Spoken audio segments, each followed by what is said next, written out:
Hello and नमस्कार class 9 के विद्यार्थीगण। आज के इस वीडियो में हम लोग करेंगे पढ़ाई एक बहुत ही महत्वपूर्ण चैप्टर वर्क एंड एनर्जी का। तो चलिए शुरुआत करते हैं बिना किसी देरी के। ठीक है, यहाँ पे हेडिंग दिया हुआ है वर्क एंड एनर्जी क्लास 9 का है, तो क्लास 9 पार्ट 1 यहाँ पे लिखा हुआ है और बाकी पार्ट्स आपको समय अंतराल पर मिलते रहेंगे। सबसे पहले वर्क एंड एनर्जी अगर हम पढ़ रहे हैं तो सबसे शुरुआत कहाँ से करेंगे? वर्क से करेंगे, बाद में ना एनर्जी पढ़ेंगे। तो वर्क में शुरुआत कहाँ से करेंगे? वर्क के डिफिनीशन से। तो what is the definition of work? सबसे अच्छा डिफिनीशन क्या होगा? तो मैं लिख रहा हूँ, आप लोग भी लिखो साथ में। It is a transfer of energy, है ना। जब भी हम लोग वर्क करते हैं तो एनर्जी ट्रांसफर होता है। आप जब बल लगाते हो तो आपका एनर्जी ट्रांसफर किसी और में होता है और उसी एनर्जी का यूज करके वो वस्तु आगे मूव करता है या नहीं भी करता है। ठीक है, तो ट्रांसफर ऑफ एनर्जी, और किसके कारण ये एनर्जी ट्रांसफर हुआ? By a force. बिना बल लगाए हुए तो होगा नहीं, आप सिर्फ टच करोगे थोड़ी होगा, बल लगाना पड़ेगा। ठीक है, और वो जो बल आप लगा रहे हो कहाँ पे लगा रहे हो? तो एक्टिंग ऑन ए बॉडी, किसी एक वस्तु पर आप बल लगा रहे हो, है ना। एज, लेकिन सिर्फ बल लगाने से नहीं होगा, उसका डिस्प्लेसमेंट भी होना जरूरी है। तो ये आगे क्या लिखा हुआ है? As it is displaced. तो जैसे ही वो डिस्प्लेस्ड होगा, एक जगह से दूसरे जगह चला जाएगा आपके बल लगाने के कारण, तो कहा जाएगा कि वर्क हुआ है। इसका मतलब एक सेंस और बना कि आप बल लगा रहे हो और उस ऑब्जेक्ट में डिस्प्लेसमेंट नहीं हुआ, डिस्प्लेस नहीं हुआ, तो वर्क हुआ नहीं माना जाता है। ये आगे जान जाएंगे, बट ये तो डिफिनीशन था, ये तो आपको मालूम चल ही गया होगा। चलिए एक और सिंपल वे में इसको डिफाइन करते हैं। क्या बोला जाता है कि work has said to be done. Work तभी माना जाएगा कि हुआ है ना, व्हेन, कब, जब फोर्स, जब बल लगाए, है ना, और बल लगाने से प्रोड्यूस हुआ। क्या प्रोड्यूस हुआ? प्रोड्यूस मतलब बना, उत्पन्न हुआ। क्या उत्पन्न हुआ? मोशन। हमने बल लगाया, मोशन प्रोड्यूस नहीं हुआ तो वर्क नहीं हुआ। तो जब हम बल लगाएंगे और उसके बल लगाने से किसी ऑब्जेक्ट में मोशन आ जाएगा तो समझ लेंगे कि वर्क हुआ है। कितना सिंपल डिफिनीशन है। दोनों में से कोई भी एक डिफिनीशन आप दिमाग में रखो, जरूरी नहीं है कि ऊपर वाला ही, नीचे वाला भी आपका काम चल जाएगा। अब आप ध्यान से देखो, डिफिनीशन से बनता है फॉर्मूला। मालूम आपको ये बात? डिफिनीशन से बनता है फॉर्मूला। और डिफिनीशन और फॉर्मूला आता कहाँ से? डेली लाइफ एक्सपीरियंस से आता है। वही चीज यहाँ पे हम लोग करेंगे। देखेंगे कि डिफिनीशन में मेरे पास एक क्वांटिटी है, फिजिकल क्वांटिटी, जिसको हम लोग क्या बोलते हैं? फोर्स। पढ़े हैं, फोर्स बराबर मास इनटू एक्सेलरेशन। और साथ में इसके बारे में पढ़े हैं पहले चैप्टर में, मोशन, बिल्कुल पढ़े हैं। ठीक है, तो इन दोनों को पकड़ते हैं भाई।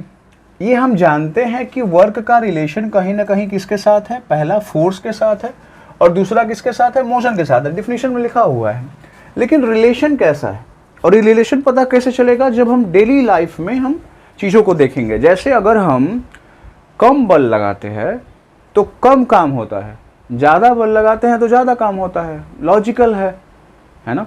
साइकिल पे पैडल आप तेज मार रहे हो, तेज मारने में बल ज़्यादा लगा रहे हो, तो ज़्यादा बल लगाओगे ज़्यादा तेज साइकिल चलेगी, यानी ज़्यादा वर्क होगा। कम बल लगाओगे पैडल धीरे चलेगी, कम साइकिल डिस्प्लेस होगा और काम कम कहा जाएगा। सिंपल सी बात है। तो बहुत ही सिंपल वे में हम यहाँ पे कह सकते हैं, क्या कह सकते हैं कि जो वर्क होता है वो डायरेक्टली प्रोपोर्शनल होता है किसके? फोर्स अप्लाइड के। यानी जितना बल लगाते हो, है ना, जितना ज़्यादा बल लगाते हो उतना ही समझा जाता है कि वर्क हुआ है। आई बात समझ में? तो work is directly proportional to force applied. Simple simple. उसके बाद मैंने क्या बोला था कि फोर्स तो हमने इंक्लूड कर लिया इसमें, वर्क का रिलेशन फोर्स के साथ है। मोशन का रिलेशन कैसे करेंगे? तो बड़ा ही सिंपल वे में हम समझाना चाहेंगे कि जब भी कोई ऑब्जेक्ट मोशन में आएगा तो उसके अंदर कुछ ना कुछ क्या होगा? डिस्प्लेसमेंट होगा। क्या होगा? डिस्प्लेसमेंट। डिस्प्लेसमेंट का सिंबल क्या होता है? एस, और उसके ऊपर एरो लगा दो। This is the displacement. S का मतलब क्या? डिस्टेंस। उसके ऊपर एरो लगा दो, वो डायरेक्शन शो करेगा, वो डिस्प्लेसमेंट। डिस्प्लेसमेंट मालूम होगा। किसी भी दो जगहों के बीच की जो न्यूनतम दूरी होती है, दैट इज कॉल्ड डिस्प्लेसमेंट, है ना। तो डिस्प्लेसमेंट का भी रिलेशन वर्क से है। अगर हम बल लगा रहे हैं और कोई वस्तु डिस्प्लेस हो ही नहीं रहा है तो वर्क नहीं हुआ माना जाएगा, ठीक है। तो हमने किसी को धक्का दिया और वो डिस्प्लेस हुआ तो वर्क हुआ है। जितना ज़्यादा डिस्प्लेस होगा, है ना, जैसे मान लीजिए मेरे को कोई बैग मिला एक जगह से दूसरी जगह ले जाने के लिए, तो अगर मैं 100 मीटर लेके जाऊंगा तो कम काम होगा, 200 मीटर लेके जाऊंगा उससे ज़्यादा काम होगा, 300 मीटर लेके जाऊंगा तो सबसे ज़्यादा काम होगा इन तीनों के कंपेयर में। आई बात समझ में। यानी इससे एक और जानकारी मिली, क्या मिली, कि जो वर्क होता है वो डायरेक्टली प्रोपोर्शनल होता है किसके, डिस्प्लेसमेंट के। That is equation number 2, simple. Work is directly proportional to force applied, work is directly proportional to displacement. अब करेंगे इन दोनों को कंबाइन। हम जान चुके हैं कि वर्क जो होता है जिसको W से डिनोट करते हैं वो डायरेक्टली प्रोपोर्शनल क्या होता है, फोर्स अप्लाइड के होता है। हम जान चुके हैं कि वर्क जो होता है वो डायरेक्टली प्रोपोर्शनल टू डिस्प्लेसमेंट होता है। That is the equation number 2। इन दोनों को कंबाइन करने में हमारी कोई गलती नहीं होगी, मतलब कंबाइन कर ही लेते हैं। तो फ्रॉम इक्वेशन फर्स्ट एंड क्या होगा, सेकंड, है ना, वर्क वर्क वर्क हो जाएगा, डायरेक्टली प्रोपोर्शनल फोर्स भी है और डायरेक्टली प्रोपोर्शनल डिस्प्लेसमेंट भी है। तो ये नीचे तो मैंने नहीं ना लिखा, नीचे लिखूंगा तो इनवर्सली हो जाएगा। तो फोर्स ऊपर, डिस्प्लेसमेंट भी ऊपर, और इससे हमारा एक इक्वेशन प्राप्त हुआ। बट ये इक्वेशन किस काम का है, इससे तो न्यूमेरिकल बनाना बहुत मुश्किल हो जाएगा, ठीक है। तो हम क्या करते हैं, वर्क को यहीं पे छोड़ देते हैं। ये वाला साइन बराबर होता है, जैसे ही ये बराबर होता है तो ये कांस्टेंट के दिलाता है। ये आपको पहले बता चुका हूँ, ठीक है, बाद में एक आध बार और बता दूंगा। और ये फोर्स इंटू डिस्प्लेसमेंट 10 के 10 हो जाएगा। यहाँ पे जो ये कांस्टेंट आया है, वर्क के लिए कांस्टेंट आया है, आपने ग्रेविटेशनल कांस्टेंट के बारे में जाना होगा, जो आपने ग्रेविटेशन में पढ़ा होगा। उसमें कैपिटल G का वैल्यू जो ग्रेविटेशनल कांस्टेंट होता था उसका वैल्यू होता था 6.67 इंटू 10⁻⁻11। यहाँ पे आपके लिए बेहतर क्या है कि k का वैल्यू यहाँ पर कोई स्पेसिफिक नहीं है। k का वैल्यू क्या होता है, 1 होता है। बता दूंगा आगे कि 1 ही क्यों लिया जाता है। 2 केसेस में अभी तत्काल हम लोग जानते हैं कि जहाँ पर हम स्पेशल वैल्यू लेते हैं क्लास 10 तक। एक तो यहाँ पे हो गया एक कूलम्ब्स कांस्टेंट जो आपको 10 क्लास में पढ़ना है, ठीक है। बाकी जगहों पर वैल्यू 1 ही लिया जाता है, तो 1 हो गया। उसके बाद वर्क यहीं पे छोड़ देंगे तो वर्क बराबर क्या हो जाएगा, फोर्स, और इनटू क्या हो जाएगा आपका डिस्प्लेसमेंट। तो हमारे पास एक फॉर्मूला आ गया कि अगर आपको वर्क निकालना है ना, और फोर्स दिया हुआ है, डिस्प्लेसमेंट दिया हुआ है, तो इस फॉर्मूला से आप निकाल सकते हैं, ठीक है। लेकिन ध्यान देना यह है कि ये फॉर्मूला तभी लगता है ना, ये फॉर्मूला तभी लगता है जब आपका, आप सवाल देखना पड़ेगा आपको कि कैसा सवाल है। डायरेक्शन ऑफ फोर्स, ठीक है, और डिस्प्लेसमेंट, डायरेक्शन ऑफ फोर्स और डिस्प्लेसमेंट, ये दोनों क्या रहेगा, सेम रहेगा। अगर हम इस डायरेक्शन में फोर्स लगा रहे हैं और डिस्प्लेसमेंट भी उधर हो रहा है तो समझ लीजिए कि ये फॉर्मूला लगना है। ये हम आगे वेरीफाई करेंगे इसको कि क्यों मैं ऐसा बोल रहा हूँ, ठीक है। लेकिन जब भी क्वेश्चन न्यूमेरिकल बनाएंगे उस समय ध्यान देंगे कि जिधर बल लगा रहे उधर ही डिस्प्लेसमेंट होगा, तो ये फॉर्मूला लगेगा, ठीक है। बाकी जगहों पर अलग अलग फॉर्मूला होते हैं, वो मैं आपको बतलाऊंगा। और आपके मन में आ रहा होगा कि हाँ सर, क्या ऐसा भी होता है कि डायरेक्शन ऑफ फोर्स की तरफ और लगा रहे हैं और डिस्प्लेसमेंट कहीं और हो रहा है? बिल्कुल होता है ऐसा, है ना, और वो हम आगे जानेंगे। तत्काल इतना आपको समझ में आ गया होगा, ठीक है। अब बढ़ते हैं आगे। हमने जान लिया है कि वर्क का एक फॉर्मूला होता है, क्या होता है, फोर्स इनटू डिस्प्लेसमेंट। और कब होता है, जब फोर्स का डायरेक्शन और डिस्प्लेसमेंट का डायरेक्शन एक तरफ हो, है ना, तभी ये लगता है। अब आगे जानते हैं और जानते हैं एसा यूनिट क्या होता है। सबको पता है कि फॉर्मूला से यूनिट निकाला जाता है। तो फोर्स का यूनिट क्या होता है बतलाइए, न्यूटन, और डिस्प्लेसमेंट का क्या होता है, मीटर। तो ये दोनों मिल करके क्या बन गया बतलाइए। अगर दोनों को साथ में लिखेंगे तो क्या लिखेंगे, न्यूटन मीटर, है ना। और न्यूटन मीटर ही जो है वो आपका हो गया एसआई यूनिट। क्या हो गया बतलाइए, एसआई यूनिट वर्क का। कितना सिंपल है। फॉर्मूला लिखिए, फॉर्मूला में जो फिजिकल क्वांटिटी है उसका यूनिट लिख दीजिए और आपका डायरेक्ट एसआई यूनिट आ जाएगा उसी फॉर्मूला के बेसिस पर, है ना, जो यहाँ पे लिखा गया है। कितना सिंपल है। अब यहाँ पर एक बात है कि ये जो न्यूटन मीटर है इसको स्पेसिफिक नाम से जाना जाता है जिसको कहा जाता है जूल, ठीक है। ये स्पेसिफिक नाम है। क्यों नाम पड़ा, क्योंकि इससे रिलेटेड, एनर्जी से रिलेटेड, है ना, एक वैज्ञानिक थे जिनका नाम था जेम्स प्रेस्कॉट जूल, ठीक है ना, ये वैज्ञानिक थे वो, और उन्होंने एनर्जी से रिलेटेड बहुत सारी चीज़ों को बतलाया। इसलिए उनको रिस्पेक्ट देने के लिए ये जो न्यूटन मीटर है उसको क्या नाम दे दिया गया, आपको जूल नाम दे दिया गया है। क्या नाम था उनका, जेम्स प्रेस्कॉट जूल, ठीक है। वो इंग्लैंड के थे और उन्होंने 10 क्लास में भी आपको पढ़ना है आगे जाकर के जूल्स लॉ ऑफ हीटिंग, तो वहाँ पे आपको फिर बताया जाएगा इनके बारे में। तत्काल बस यही जानिए कि न्यूटन मीटर को जूल से भी जानते हैं, और ये कौन है, जेम्स प्रेस्कॉट जूल, एक वैज्ञानिक थे जिन्होंने इससे रिलेटेड चीज़ों को खोजा था, तो उनको रिस्पेक्ट देने के लिए ये नाम दे दिया गया है।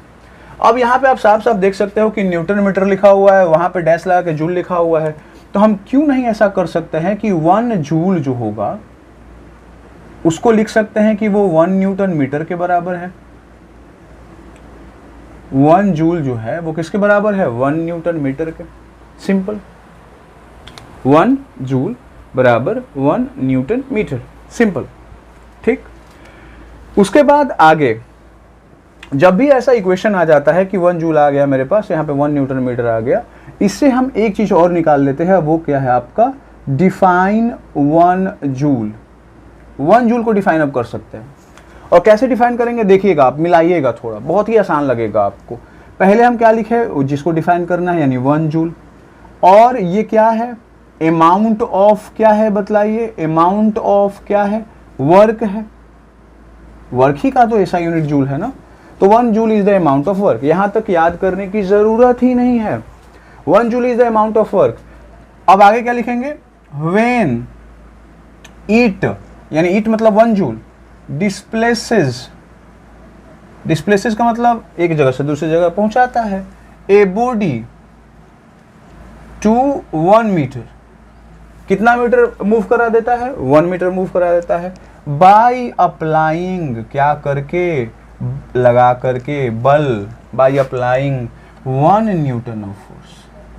जब 1 न्यूटन का फोर्स लगा करके 1 मीटर का डिस्प्लेसमेंट होगा तो 1 जूल कहेंगे। देखिए यहाँ पे क्या है, 1 जूल बराबर 1 न्यूटन 1 मीटर, 1 तो आगे लगा हुआ है तो दोनों में तो 1 लगा हुआ है ना। 1 न्यूटन बल जब किसी ऑब्जेक्ट को 1 मीटर डिस्टेंस डिस्प्लेस करा दे, that is called 1 joule. Simple, बोलिए तकलीफ है तो, बड़ा ही आसान है, ठीक है। अब बढ़ते हैं आगे, अब जानते हैं कि सीजीएस यूनिट में 1 जूल का कितना वैल्यू होता है, वो हम जानते हैं। तो सबसे पहले यहाँ पे सीजीएस यूनिट लिखते हैं, है ना। ऐसा यूनिट हमने जान लिया कि जूल होता है। सीजीएस यूनिट ऑफ वर्क जो होता है वो होता है आपका अर्ग, क्या होता है, अर्ग, ठीक है। अब सवाल एकदम पूछा जाएगा, 1 न्यूटन कितने डाइन के बराबर होता है, 10⁵ डाइन के बराबर, तो ये सवाल पूछा जाएगा कि 1 जूल कितने अर्ग के बराबर होगा, ठीक है ना। तो उसी तरीके से निकाल सकते हैं जैसे हमने न्यूटन का निकाला था। कैसे निकालेंगे देखते हैं। यहाँ पर हमने ये जान लिया है, क्या जान लिया है कि 1 जूल जो होता है वो बराबर होता है 1 न्यूटन मीटर के। बोलिए यस और not, simple. 1 joule 1 newton metre के बराबर होता है। देखिए आप पहले वीडियो में बताया गया है। अब आगे जानते हैं, क्या जानते हैं भाई, देखिए यहाँ पर बड़ा सिंपल सा है कि हमको सीजीएस यूनिट चाहिए और ये है ऐसा यूनिट, न्यूटन ऐसा यूनिट, मीटर ऐसा यूनिट, तो सीजीएस चाहिए तो सीजीएस में कन्वर्ट करिए। तो 1 न्यूटन में 10⁵ क्या होता है, डाइन, ठीक है। और 1 मीटर में कितना, 10⁵2 क्या, सेंटीमीटर। सीजीएस यूनिट में सेंटीमीटर, डाइन, चेंज कर लिया। 100 को 10 का स्क्वायर लिखा जा सकता है। दोनों को कंबाइन करेंगे बच्चों तो 10⁻, कितना हो जाएगा, 5 और 2 कितना, 7, और ये हो जाएगा डाइन, और ये क्या हो जाएगा आपका सेंटीमीटर। तो 10⁷ डाइन सेंटीमीटर हो गया, है ना। यानी 1 जूल बराबर 10⁷ डाइन सेंटीमीटर, क्योंकि 1 जूल बराबर ही तो ये सब निकाल रहे हैं। अब हम यहाँ पे 1 जूल को 1 जूल लिख दिए, 10⁷ लिखा, फिर उसके बाद अब यहाँ पे जो डाइन सेंटीमीटर है उसको स्पेसिफिक नाम यानी क्या, अर्ग से डिनोट किया जाता है। यानी यहाँ पे क्या हो जाएगा आपका अर्ग। और इससे हमको एक इक्वेशन मिल गया जो हमें बतलाता है कि जूल जो है वो अर्ग से बड़ा है। कितना बड़ा है, 10⁷ टाइम्स बड़ा है ना। और इसीलिए एक इक्वेशन यहाँ पे लिखा गया है कि 1 जूल इज इक्वल टू 10⁷ अर्ग। ये पहला पार्ट था वर्क एंड एनर्जी का। चलिए मिलते हैं अगले पार्ट में कुछ और जानकारियों के साथ। तब तक के लिए आप लोगों का धन्यवाद।